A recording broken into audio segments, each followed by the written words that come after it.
Bakıda 15 yaşlı bacısının 30 yaşlı nişanlısını bıçaqlayaraq öldürməyə cəhdi təqsirləndirilən Araz Səmədovun cinayət üzrə məhkəmə istintaqı yekunlaşıb. Unikal Azın verdiyi məlumata görə Bakı Arz Notarial Məhkəməsinin hakimi Fəxri Məmmədovun sədrliyi keçirilən prosesdə dövlət ittihamçısı Babaxan Həsənəliyev ittihamlıqlı ilə çıxış edib. Prokuror məhkəməyə Araz Səmədovun 11 il 3 ay müddətinə azadlıqdan məhrum edilməsini təklif edib. Vəkil müdafiə çıxışı etdikdən sonra Araz Səmədov son söz deyib. Daha sonra məhkəməyə müşavirəyə gedib qayıtdıqdan sonra hökmü elan edib. Hökmə əsasən Araz Səmədov 11 il 3 ay müddətinə azadlıqdan məhrum edilib.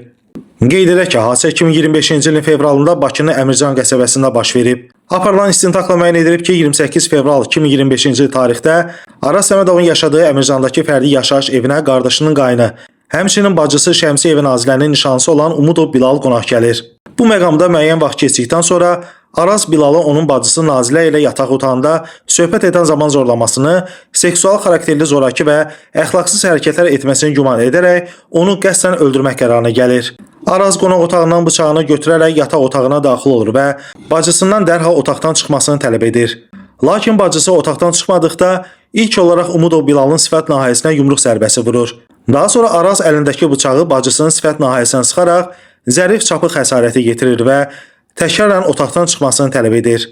Bu zaman bacısının nişanlısı olan Bilalı öldürmə məqsədi ilə əlindəki bıçaqla onun sinəsinə, qarın və bədənin müxtəlif nahiyələrinə ümumilikdə 7 bıçaq zərbəsi endirir.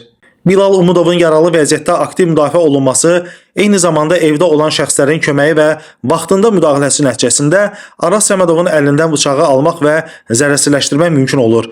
Bununla da Araz niyyətini başa çatdıra bilmir və Bilalın həyatı xilas edilir. Araz Səmədova qarşı Cinayət Məcəlləsinin 29-120.2.2, yəni xuliqanlıq niyyəti ilə qəsdən adam öldürməyə cəhd və 29-120.2.4, yəni xüsusi amansızlıqla və ya ümumi təhlükəli üsulla adam öldürməyə cəhd maddələrlə ittiham rədd edilib. Orxan Rasifoğlu, Məhkəmə Xəbərləri.